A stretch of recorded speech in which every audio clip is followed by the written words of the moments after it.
Peace to the family. I don't know how many people I'm gonna get in here right off the bat. But I'm late, but better late than never. I'm here though. I gotta make sure I make it a point to go live, every Saturday. I try to hit more so in the mornings, but I got a little backed up, putting my stories together that I want to be talking about today, but better late than never, because I gotta make sure that I tap in with the family, every Saturday I like to tap in with the family, more so around the morning time. But like I said, I'm here. I don't know how many people I'm gonna get in here right off the bat, but I'm gonna get right into it, family. We're gonna start off with these stories. With the impactful stories right at the beginning. We're gonna start rolling them out. Banging the clip off right in the beginning. So I'm gonna get right into it. So a white teacher. I forget where this was at. I got the audio and the video of it, so to say where it's at. But she took offense to a young brother, 13 years old, wearing a Black King T-shirt. She just said a bunch of nonsense. She even went as far as saying if white people should have a White History Month, which the hell they don't need because you ain't got to go far to find white supremacy. White supremacy is on every street corner. Hell, we got schools named after white supremacist slave owners, even here in Pennsylvania where I'm at, and they got their names upside of a school, which is a bunch of nonsense.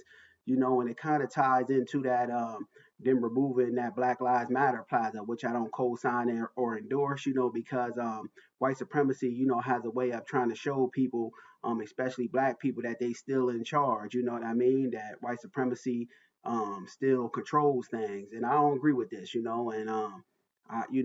that's why I always get pushed back to systematic white supremacy, So this white teacher, I don't, rock with her. And this is an old story though, family too. I believe it's from like 2021, but I think it's still, still need to be talked about. So I'm gonna talk about it with the family. So let me pull it up because yeah, she just did a bunch of nonsense, and she said, like white people should have a White History Month, and if she wore um a white something, glorifying white history, that it'd be a problem. Just doing a bunch of nonsense. Like I said, you ain't got to go far to find white supremacy, but when you look for black history, it's always buried and covered up because they don't like to tell our history in full totality so we can know the greatness of our people. So yeah, let me pull this up, family. I'm gonna have to get off of here real quick because I look at my comments on the phone because I still ain't got my setup, how I like it. I think I gotta get a double monitor, but right now I'm working with what I got. So let me get off of here, and if anybody leaves any comments, my fault because I got to get over here to show this story on TikTok. But here we go, family. Fair use. Beyond excited to wear his new birthday present to school on Tuesday, a T-shirt reading Black King. I'm a king because I think I'm a king. But Latrell says during science class at Heartland Middle School, his teacher abruptly changing the subject from the periodic table to asking what his shirt said. She said that if she had a shirt that said White Queen, it would have been racist. Yeah, but that's when she said, like, see, like these white, especially people, not all white people, but white supremacists we talking about now, they take offense to, black people lifting up and glorifying black history, seeing ourselves as the great people we are. They take offense to this.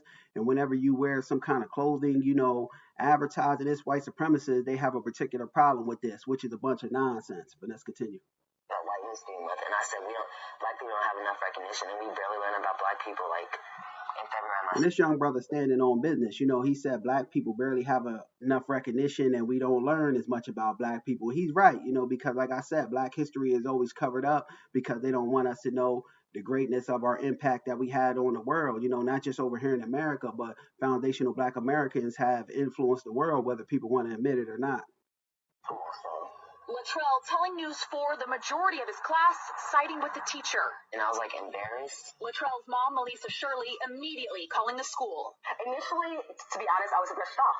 24 hours later, an investigation underway. EPS releasing a statement to News 4 saying if it's determined that the student was the target of discrimination, bullying, or racism, appropriate and swift action will be taken. 13-year-old Latrell Taft. And they said the majority of the classmates agreed with this damn teacher. So I wonder, the majority of the class was probably white. He was probably going to a white school. And, I like to know what happened to this teacher because in all actuality, this teacher is undercover white supremacist.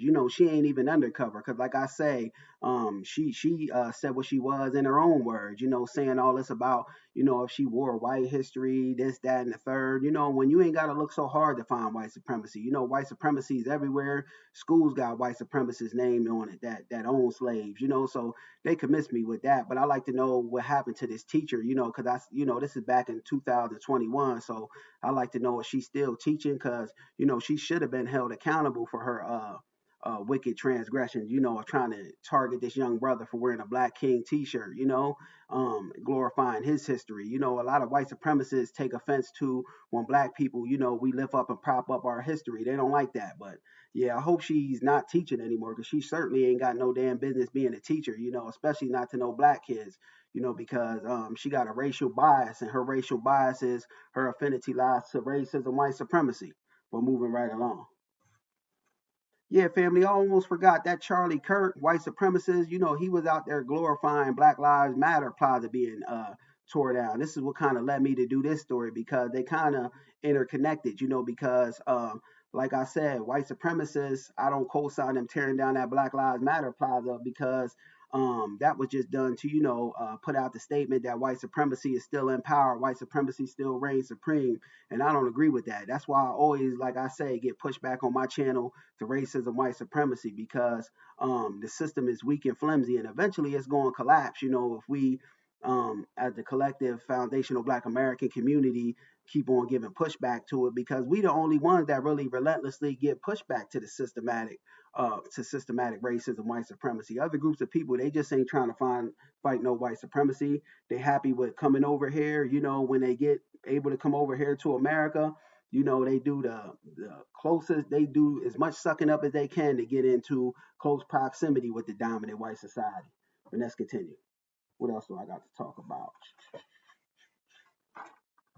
Got my papers, of things I want to talk about, how I organize, my lives and things like that. But let's get into it, family. Did anybody see Donald Trump, is pushing to remove daylight savings time? He's pushing to remove daylight savings time. Now they say daylight savings time has been around since March of 1918. That's when daylight savings time was first adopted here in the US. And it lasts for 34 weeks, from running from early or mid-March to the beginning of to mid or beginning November. Now they say some of the benefits to daylight savings time is a reduction in crimes and robberies and things like that happen under the shadow of darkness, believe it or not. And they said you can do more activities. So, since it's more daylight out, you'll be able to do more activities during this particular time. And they said it helps with energy consumption, having daylight savings time, and also reduce traffic accidents. Now, some of the downsides of doing away with daylight savings time is people generally, you'll wake up to, the sunrise, or just after, just a little bit after the sunrise.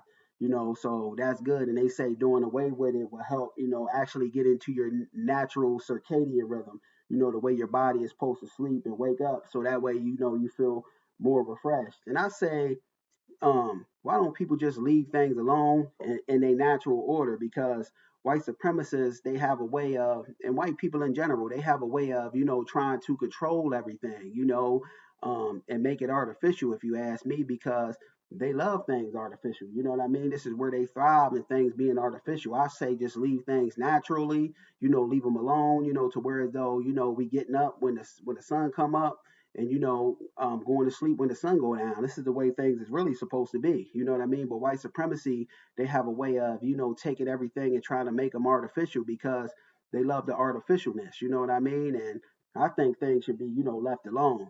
So he's pushing to change this daylight savings time. Get rid of daylight savings time. So let me know though, family. You think this could be a good thing or a bad thing of him getting rid of the daylight saving time?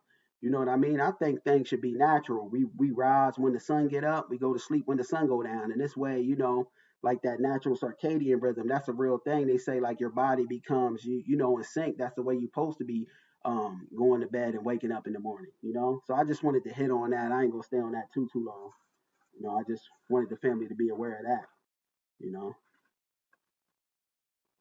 And yeah, and let's get right into it, family. This is what I wanted to talk about. Let me pull this up. See how this is gonna work. I don't know how I'm gonna pull this up. I think I can do it this way. No, that's not gonna work. I think this will work.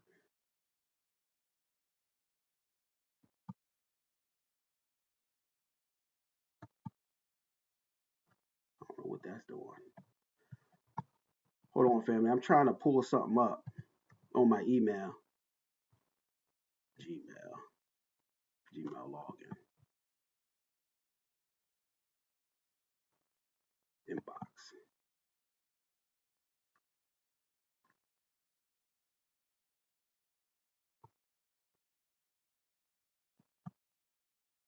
Okay, family. This is a black owned toilet tissue brand that we got, an FBA toilet tissue brand named Leafy Green. If you know anything about me or are familiar with my channel, you know I'm always pushing for us to support black owned businesses, whenever we can. And then I always support black owned businesses whenever I can. Predominantly I'm moving I push for us, supporting foundational black American business, because we got to start, sowing into our community so we can reap the benefits of that money staying, inside of our community. So this is a toilet tissue brand, and they use all natural ingredients. It ain't nothing, that's going to hurt you in this toilet tissue brand, and it's all from um, like green products, that are friendly to the ecosystem. So in the world. So I got this toilet tissue brand. It's called Leafy Greens. I believe they based in Columbus, Ohio, and we're gonna walk through and talk about it, family. But I just, wanted to bring this to the family, attention that we do got black toilet tissue brand out there. If anybody wants to support it, I'm all about supporting our businesses first and foremost. Hope everybody can see this because I'm unfamiliar with this setup. Like I said, it's the first time I've actually done it. Here we go. In the middle of the night. It had to have been Fair about use, 2, fair 3 in use. the morning. Had a dream about toilet paper. Literally, I started taking notes. I woke up, first person I called was Chuck and like, hey, toilet paper. And I was like, all right, Marv, I'm gonna talk to you later. Coming in. Yeah. Hi, I'm Charles Peaks. Hold up, family. I don't think I'm doing this right. I don't think y'all are able to see that. Hold on. Might have to start that over. Let me see. I don't think y'all are able to see this, what I'm seeing on my screen for some reason. There we go. Now I believe y'all can see it. Hold on, let me stay down here.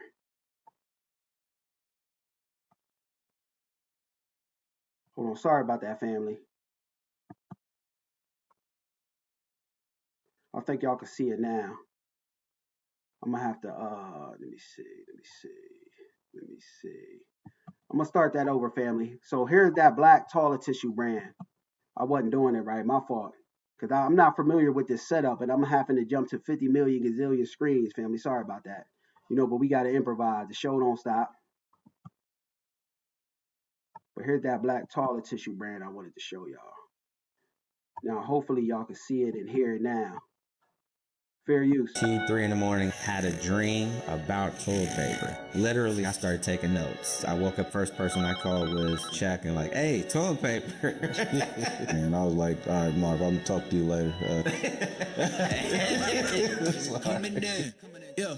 Hi, I'm Charles Peaks, I'm Marvin Green. and we've co-founded Leafy Products. Leafy Products is an eco-friendly bamboo paper product brand. Everything that we have is strictly biodegradable. That's why you should choose Leafy, the tan toilet paper with absolutely no chemicals. Even down to our residential packaging, it's made out of sugar cane instead of plastic. As a black business owner, I think we're definitely making different shifts. We're adding different ideas to the community on what you can potentially be. Our mission, our portion. So maybe I did have that right, family. Maybe I second guessed myself because the screen looks true, right, and exact. So I might have messed that money up. My bad.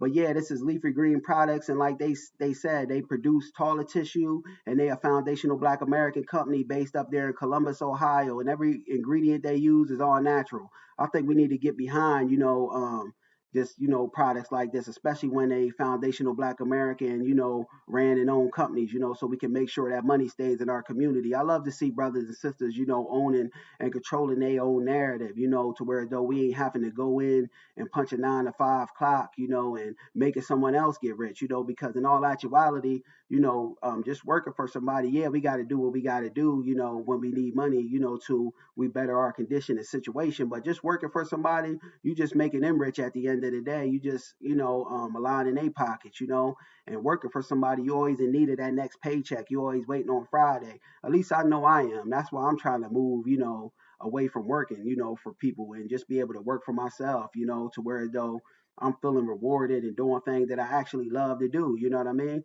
Because they say when you find what you really love to do, it ain't even a job at the end of the day. But let's continue. Of our funds go back to Black-owned businesses that were struggling during. And that's major right there. A portion that you hear that family, a portion of their proceeds that they made go back into black owned businesses that were struggling. This is old during COVID, they were saying, so they giving back, to black owned businesses. And that's, a phenomenal thing right there. During the pandemic to be able to help them out as well. Adding back, whether that's monetarily, whether that's, offering toilet paper to different businesses struggling, homeless shelters, thinking of all realms of being. See, that's major right there, family. You don't even find big wig companies, like Charmin and things like that. They ain't giving back to no black owned businesses and helping out with the homeless. And these brothers is just getting their thing up and running. They have what it looks like to be a small scale business, but they getting things done.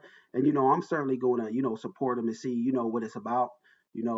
Check out this taller paper. I think the family should get behind it too. Not only a paper product brand, but a social enterprise of giving back as black owners. Okay, so that's a black owned brand up there in Columbus, Ohio, family. That's Leafy Green Products. I just wanted to bring that to the forefront. So now let me get a swig of water real quick.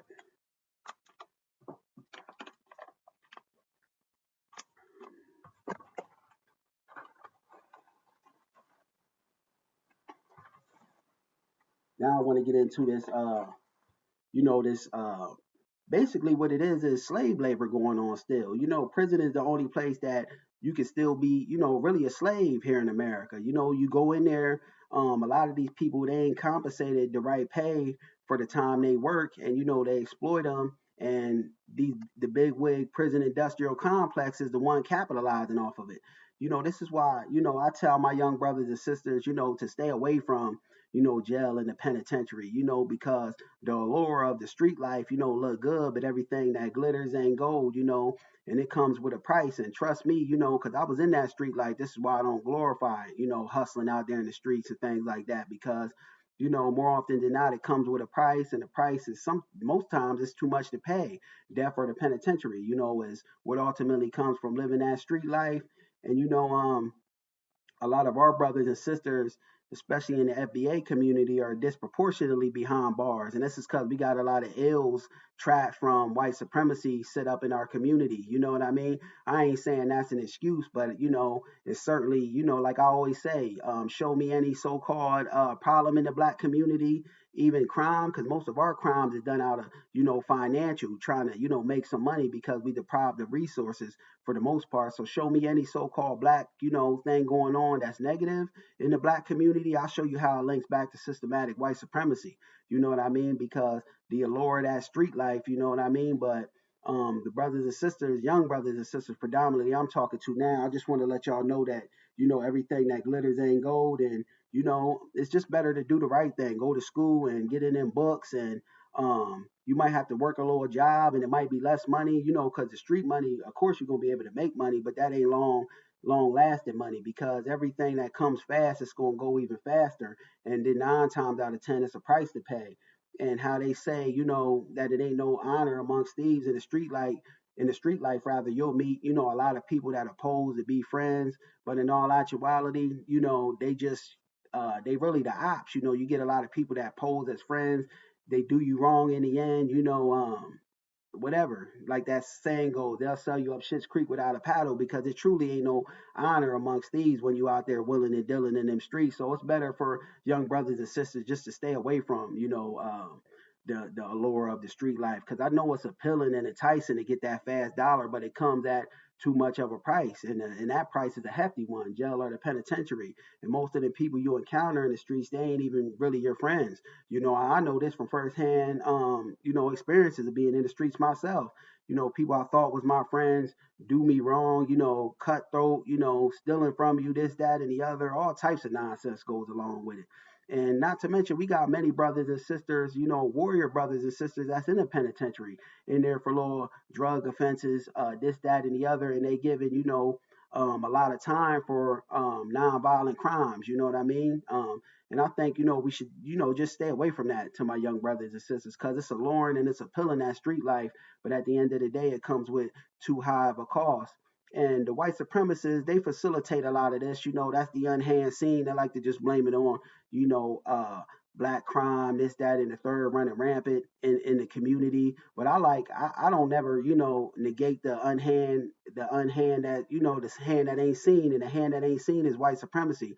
White supremacy plays a large role in this because, they extract resources and things from the community. So what they expect to happen. And like I said, a lot of so-called black crime is, due to a lack of money and finances. You know what I mean? And these are nonviolent crimes. So I got the audio and the video of what's going on in prison, of them, taking resources from, people in prison, making them work, and them not really even receiving money, being compensated, and the prison industrial complex, they eating off of it. They selling these goods out here in the real world, making, fashionable jeans that people are wearing over there in China while profiting off the inmates. You know what I mean? Because you're going to work one way or another. So it's best to work on your terms. You're going to, nothing comes for free.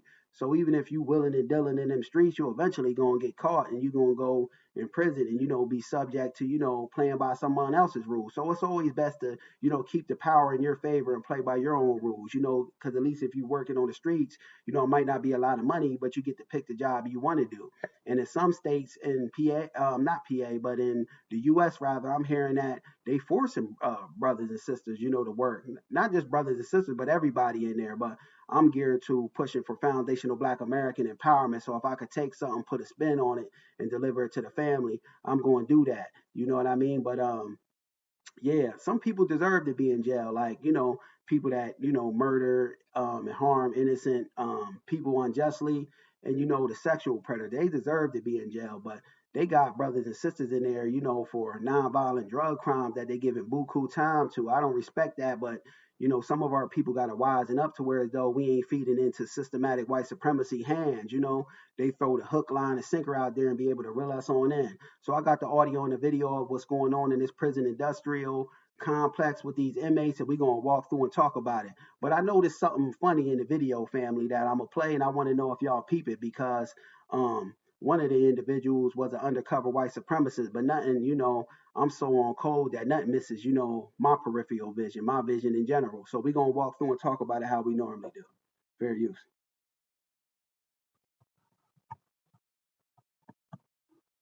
Prison Blues. Luke Burbank tells us it's a popular brand of blue jeans, not without its fans or critics. Jeremiah. Now this Prison Blues, they selling this on the outside. They making hella cash off of this, and ain't paying these inmates nothing. They getting crumbs, and they making hella cash off this. They selling these jeans over there in China and got the prisoners producing them. Maurer loves his job working as a supervisor in a garment factory. What I do is I go through and I look at the seams. That's the supervisor. I'm looking for flaws. Like, y'all just seen his hands, family? He got a swastika down here. I don't know if y'all can see it. And on this hand, it looked like he got 14 words. And I broke down 14 words on my channel, but I ain't going to break down what 14 words means in this video, because they'll try to suppress the video and probably, not let the video gain traction, let this live stream gain traction. But long story short, 14 words is a code word that white supremacists, it puts them on code no matter where they are. They know what that is.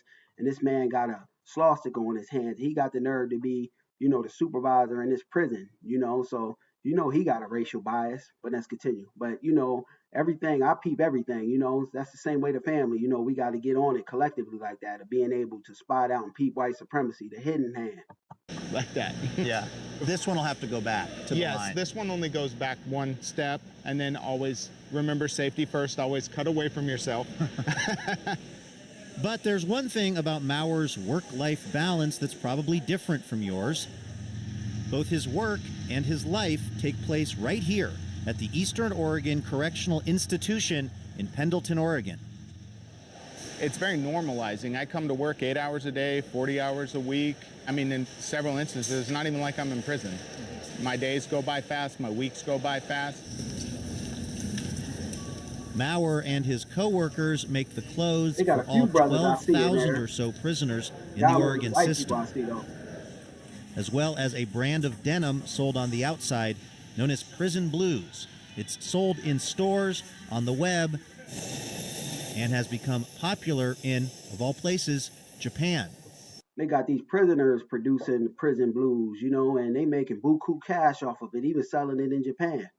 その色落ちも My first impression of the product was that it's really tough. It's made as workwear, and its toughness is really appealing. You might be surprised to learn all prisoners in Oregon, like many other states, are required to work while incarcerated. Most of those jobs They require them to work in there. See, you know, this I just applied this to the family. It's predominantly from what I see, you know, white people in that, you know, that prison, but I just like to, you know, incorporate things to apply to, you know, the FBA community. So yeah, you know, it's predominantly, you know, white people in that prison, but you know, we could still, you know, use this to deter our young people from even going in there because, like I said, they forcing them to work. You know what I mean? And prison is the only place that you can still actually be treated like a slave. You know, that's actually on the book somewhere. I forget where it's written at, but prison is one of the only places that you can still be treated like a slave. They can exploit you for profit and gain, and that's basically the definition of being a slave. And they ain't even got no say so in working. They force them to work. And this is in Oregon, but let's continue. keep institutions running, things like janitorial work and kitchen duty. And in Oregon, those jobs are paid with points that prisoners can. That's why I want young brothers and sisters to stay out of there because, you know, you more good to your people on the outside. You know what I mean? Because like I said, we got a lot of, you know, FBA brothers and sisters that's warriors that's sitting in these penitentiaries, you know, disproportionately for nonviolent drug offenses, and they giving through the roof time. You know, that's a victimless crime, and I don't, you know, I don't really rock with that, you know, at all. Redeem at the commissary. But the jobs with Prison Blues, which is run by an agency called Oregon Corrections Enterprises, those jobs are voluntary. They're highly sought after, and they're paid in actual money. Have you been able to save some money through this? I have, yes. There are some people that live paycheck to paycheck, but I'm pretty simple as far as what my tastes are.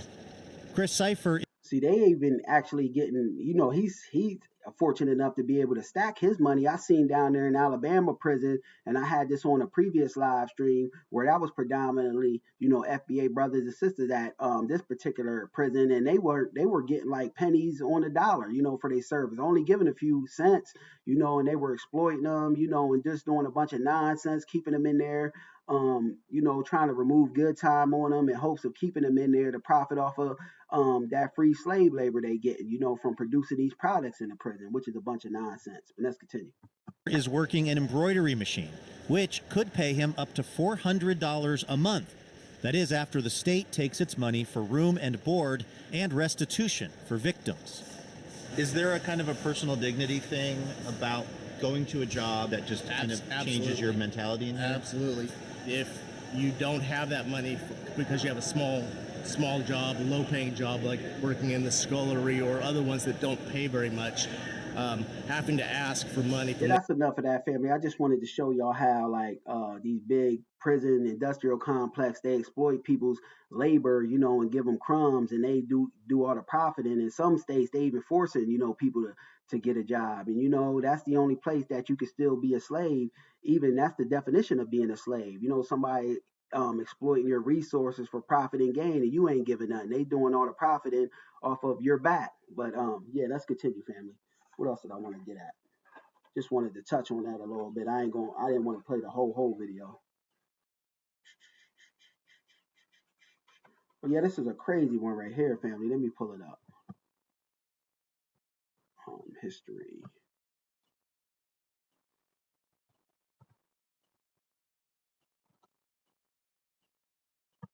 Here we go.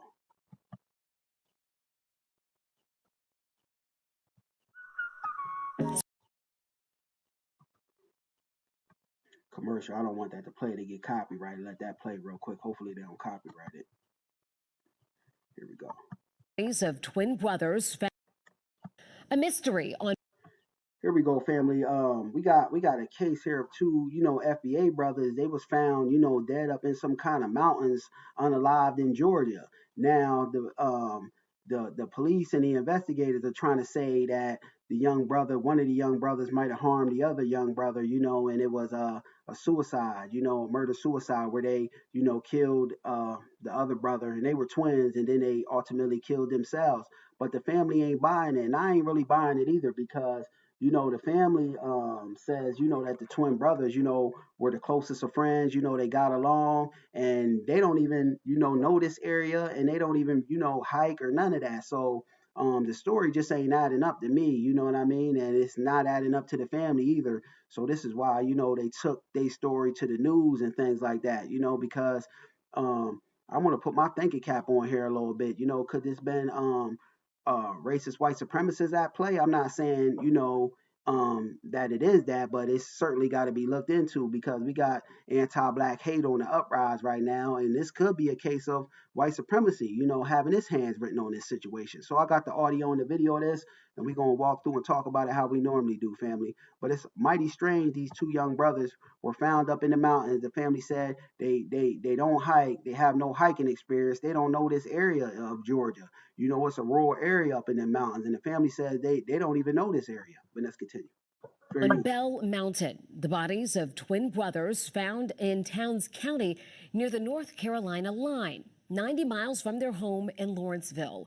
The GBI initially investigating this as a murder-suicide, but tonight the family says they're not buying it. 11 Alive's Cody Alcorn spoke with them. Yeah, it don't sound right to me either. They don't even know this terrain they was found, dead in, and a lot of things don't even add up. If the family's saying, that they got along, that they were the closest of friends, I don't know. But let's continue. Just a few hours ago, he's live for us in our newsroom with more on this investigation and what the family has to say, Cody. Well, Jennifer, the brothers Kydir and Nazir Lewis were twins. The GBI says a hiker found their bodies at the top of Bell Mountain on Saturday morning. Both had been shot. The family couldn't believe it when they got the call hours later, knowing the twin brothers were supposed to be in Boston visiting friends. We want answers. We want to know. They were supposed to be in Boston visiting friends, and they was found up there in the mountains. They have no knowledge of this terrain, hiking up there in the mountains. They don't even hike. Yeah, something don't add up. I ain't buying what they selling. Exactly what happened to the twins. Nazir and Kydir Lewis. Those my nephews. Just a few weeks shy of their 20th birthday. I can get past it, they're gone. The twins' uncle, Raheem Bronner. They're very protective of each other. They love each other. They're like inseparable. So I couldn't imagine them hurting each other because I never even seen them get into a fist fight before. The GBI saying their preliminary investigation points to the twins' death being a murder-suicide. We knew right away that wasn't true. Family says the twins had a 7 a.m. flight to Boston last Friday. Right there, we never heard from them. They missed their flight. We don't know what happened. 24 hours later, the twins' body found 90 miles away. How they end out in the mountains, they don't hike out there. They never even been out there. They don't know nothing about Hawaii. Never hike out there and never been out there. Yeah, it's strange to me, family. This got something, foul play written all over it. Now, could it be white supremacy at play? We don't know, but I'm going to certainly have to keep abreast with this story as, to find out some more of the logistics, if more, things is put out on this story. But it certainly don't add up to me, and the family said they were the best of friends, they hung out together all the time. Yeah, it don't make no sense. Wassy, Georgia. They never even heard of Bell Mountains. So how did they end up right there? A mystery this family is trying to solve. They had a huge support system. Like, we know them that they wouldn't do anything like this. So to say that they did this to each other when they come from a family of love, and they love each other, they always together, we don't believe that. They didn't do this to each other. Something happened in those mountains, and we want answers. I believe something most likely happened too. You know, RIP to those two young brothers, and they said they were just shy of their 20th birthday or something like that. But something else, you know, we got to think about too is that, you know, sometimes you never know what people going through. You know what I mean? I ain't saying that you know it is, because I believe foul play was involved myself, but I just, you know, got to find out more of the logistics of it. But something that, you know, family members in these kinds of cases, when it does involve, you know, suicide and things of that nature, where people take their lives, is that, you know, you never know what someone else is going through. You know, they uh, fail to read the signs, you know, and I'm not saying it's the family's fault neither, but you know, they fail to read the signs of knowing that, you know, their significant others might be going through something, you know, and you never know what somebody will go through. You never know somebody's like tipping point or boiling point, because we see this a lot, you know, with suicide and things of that nature. The family were like, well, I never knew that they were going through this, that, and the other. And you just never know, you know, with people, you know, somebody might be going through their worst day, but in all actuality, you think they just fine. So I like to know more of what's going on with this story, you know, just putting my thinking cap on, you know. I'm leaning more toward there being foul play involved, but you never know. It could be a case where these two young brothers were just having some difficulty in life, and, you know, they decide to end it. But I'm not buying, you know, them just ending it. I'm just, you know, looking at all possible scenarios, but moving right along. But RIP to those two young brothers too. My condolences goes out to their friends and family.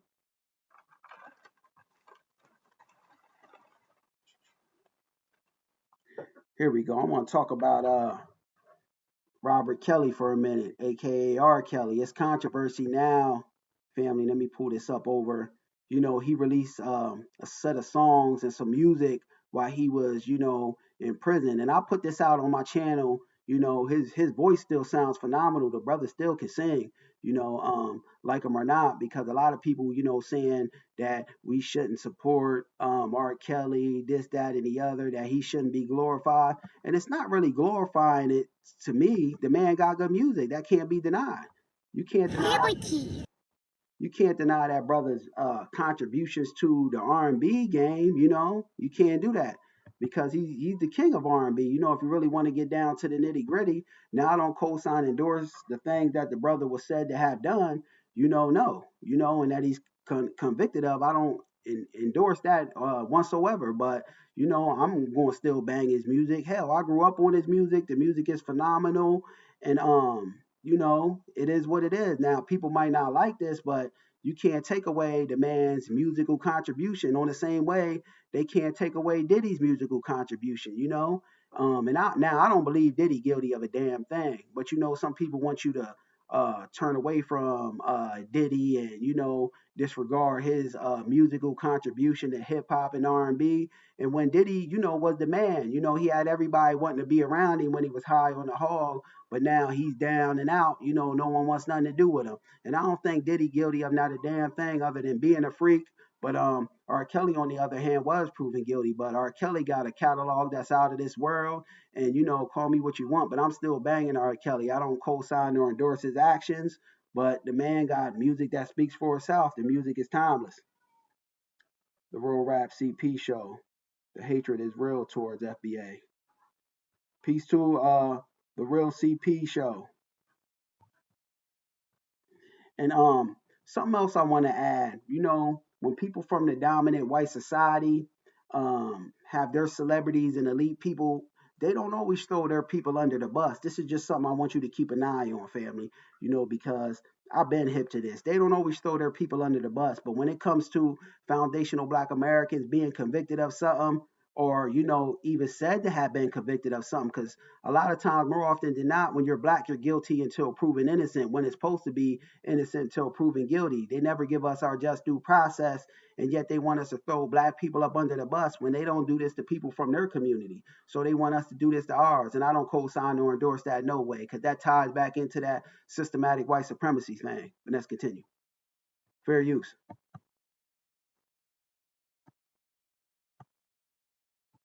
Right now at 4, R&B recording artist R. Kelly is making headlines after releasing a music recording from the federal prison in Butner, north of the Triangle. Kelly releasing his version of the popular Residuals Challenge, where social media users record themselves singing their own version of Chris Brown's hit song.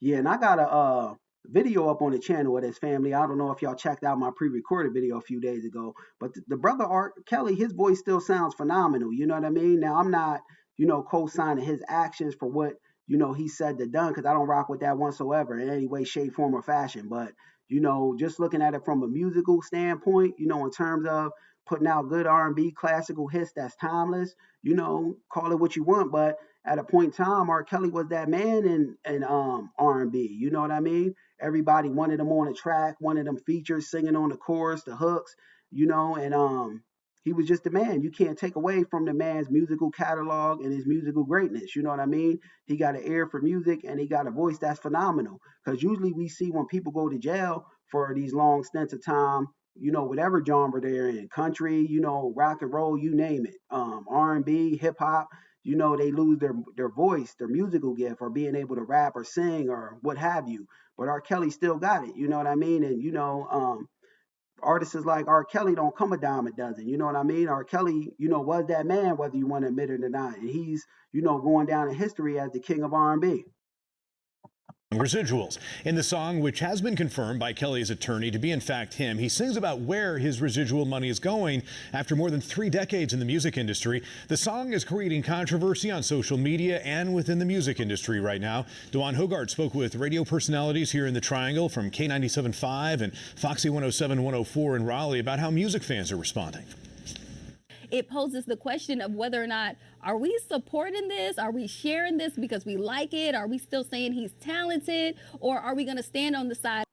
You could be talented and convicted of something. You know what I mean? Because the two are opposites. You can't judge someone off of their criminal deeds and try to apply that to the music. The music still speaks for itself. The music is a separate entity. You can't bring somebody's criminal activity and try to, place that stigma over them having a great musical catalog or being the king of R&B. So yeah, I don't co-sign with what she's saying. You know what I mean? Because remove what R. Kelly had done or said to have done from the table, you can't take away the brother's musical gifts, of being the king of R&B.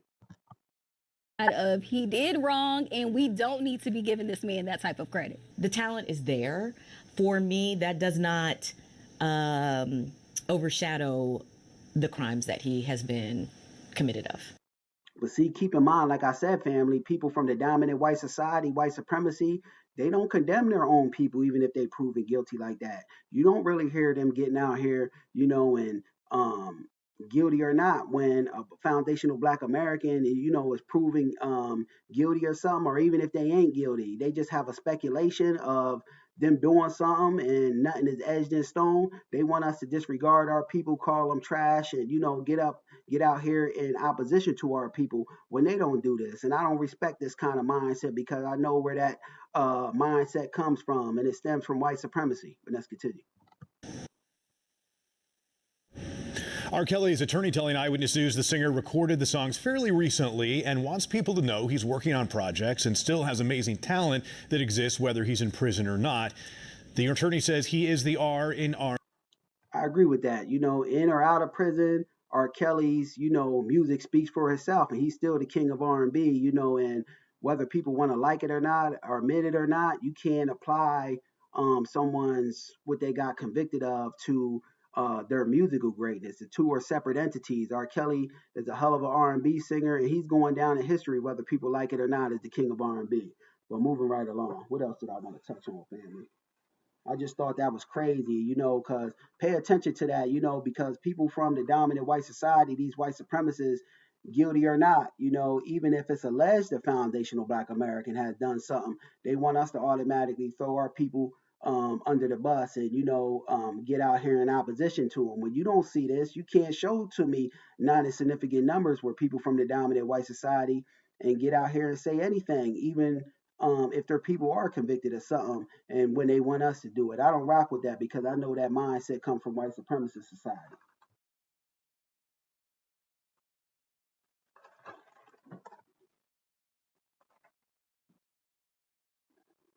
Yeah, family, here's the last story I want to touch on, and I got to go to X to get it, Twitter. Hopefully I can do this without messing everything up because I'm not really Too computer savvy.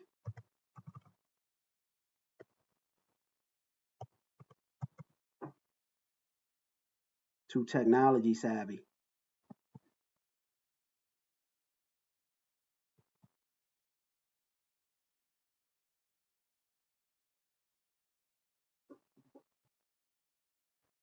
I'm going to give y'all some of the backstory before we get off into it, though. Like how I normally do, or what's going on. What was the brother's name? Here we go.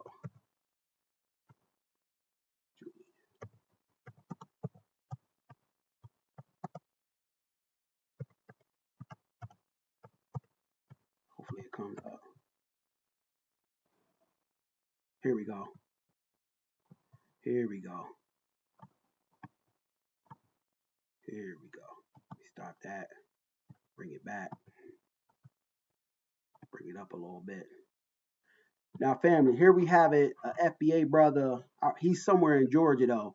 But I did a previous video about this brother here. His name is Julian Brown. And this brother is a great brother. You know, he's phenomenal. He's a brilliant mind. He invents, you know, he's an inventor, a black inventor at the end of the day. And what he does is he takes trash and garbage and he got a machine he built with his own hands and turns that into fuel.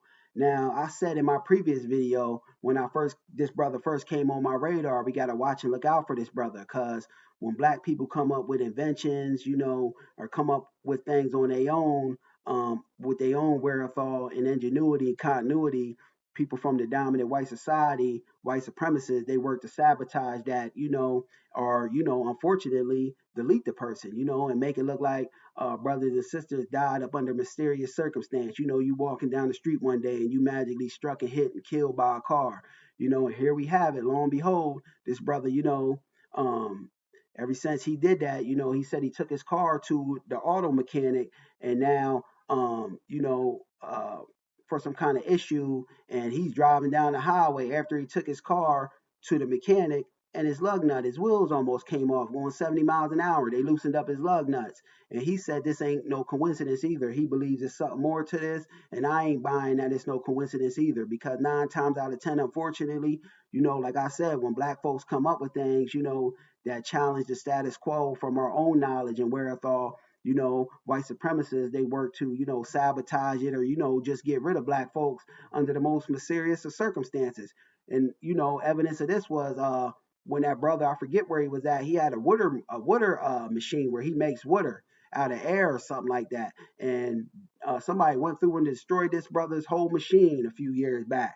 You know, went in there and destroyed the brother's whole machine. And the brother said, you know, as skillful, he knows the skill that it took to make this machine. To disassemble it the way they did, it had to be somebody with some kind of know-how. This is what I'm saying. You know, these white supremacists, you know, they sabotage black people left and right. They don't want us to get, you know, a leg up, you know, and us to create something where it can create generational wealth, you know, it'll push society forward, you know, so they work, you know, in the background, you know, to do little slick underhanded things, such in the case we got with this brother. Somebody removed his bolts. He driving down the highway 70 miles an hour. You know, luckily this brother didn't die, and we got to keep our eyes on this young brother too, Julian Brown, you know, to ensure that he's safe. We got to get eyes and ears on this story. This is why I want to put the story out on my channel, you know, because this brother is a brilliant mind, and, you know, he needs brothers and sisters around him, you know, that can, you know, hold him down in all actuality. He need a team around him, you know, because I knew when he put it out, you know, because on the other hand, you got to put your invention out there, you know, to get it noticed from the world so people can actually, you know, use it. Because what good is having all this inventor's knowledge, and, you know, you creating all this stuff, you know, and you're not using it, you're not applying it in real world time. But on the other hand, when black people come to the forefront, you got something that challenges the status quo. 9 times out of 10, they unalive you or find some magical way to get rid of you and make it look like an accident. So I got the audio and the video of this, family, and we're going to talk about it how we normally do. Fair use. Brother's name is Julian Brown, Georgia. 2 days ago, all 10 of my lug nuts on my front wheels were loosened completely. And one of my wheels almost flew off going 70 miles per hour on the interstate. And of course, that brother could have died, and the mechanic most likely done this, you know what I mean? Or whoever he took it to, they had somebody slip through there, if it wasn't them, somebody slipped through there, knew his car, they was tracking him, monitoring his movements and knew he was going there to take his car there at this particular time. This is why you got to watch, when you playing, he's moving up into playing on the big leagues now. You could create fuel out of garbage, trash, and create fuel out of that. That's cutting into the fuel people's pockets. That's cutting into big corporations' pockets at the end of the day, family. And, sadly, the white supremacist society, they're not going to let this go down, especially not no black person gaining this kind of power, because they know where that'll put you. You know what I mean? Unfortunately. I had my car in the shop to get the wheel bearings replaced. So the first thing I did was call the mechanic, of course, and be like, what is this? Why are my lug nuts not tightened? And on the phone, he sounded really, really like distressed. Like he was like, it sounded almost like somebody was like holding a gun to his head the way he sounded on the phone. Like he sounded scared. See, that's why I said somebody might have slipped in there, had to drop on this brother, knew this brother's coming and going, know he's an inventor, a brilliant mind, was sent out here on behalf of the white power structure to do their bidding for him, and get the brother up out the paint. He said that the mechanic sound like he was being coerced into, talking and things like that. I just never put nothing past the hand of white supremacy. I know it ain't no form of low that these people ain't willing to stoop to. And like he wanted to get off the phone with me as soon as possible. And he told me on the phone, he was like, well, your bushings on your car are bad, and the vibrations from the bushings cause the lug nuts to loosen. I tightened them. And you don't even have to work on cars. I ain't buying that. You know what I mean? That don't even make no sense, but let's continue. Just to know that that's absolute BS, right? The bushings, if your lug nuts are, tightened completely, that is not going to affect that at all, your bushings, because my control arms and sway bars and stuff do need to be replaced, but that had nothing to do with the lug nuts coming off. So I don't know, like I still to this day don't know if it was him or somebody else, but what I do know is my lug nuts were loosened, and for sure this ain't no coincidence. Things like this just don't happen. He being sabotaged in all actuality. So good that brother knows that in Peep's game, because to be aware is to be alive. And this is why I'm bringing this to the forefront, because we got your back, as an FBA society. We getting ears and eyes, put on this story. So, in all actuality, we ain't gonna let nothing happen to this brother, at the end of the day. But let's continue. I was one lug nut away. By the time I pulled over, all but one lug nut was on. And most mechanics, they might miss one, might miss two, but nobody misses all five by accident. So I don't know what the heck is going on, but there's certain precautions I'll take from now on when I'm driving, checking my car and stuff, because that was just too close. Take precautions, my brother, and get a team around you. You know what I mean? That can really hold you down. Just don't be, always moving and operating, alone. If I could give you any words of advice, or if you're listening to this, brother Julian Brown, because they peep game, they know you're coming and going, and know you always leaving by yourself. That sets you up to be like a sitting target, a sitting goose, so to speak, sitting duck, so to speak. Way too close, and then the other side was about to come off anytime too. So I thank God, I thank everybody for your support, and I'm just gonna move more cautiously, because that's crazy. And that story of some bushing stuff is crazy too. It's crazy. I ain't buying it. And be aware, my brother, because to be aware is to be alive. And you said it yourself. You just got to move a little bit more differently.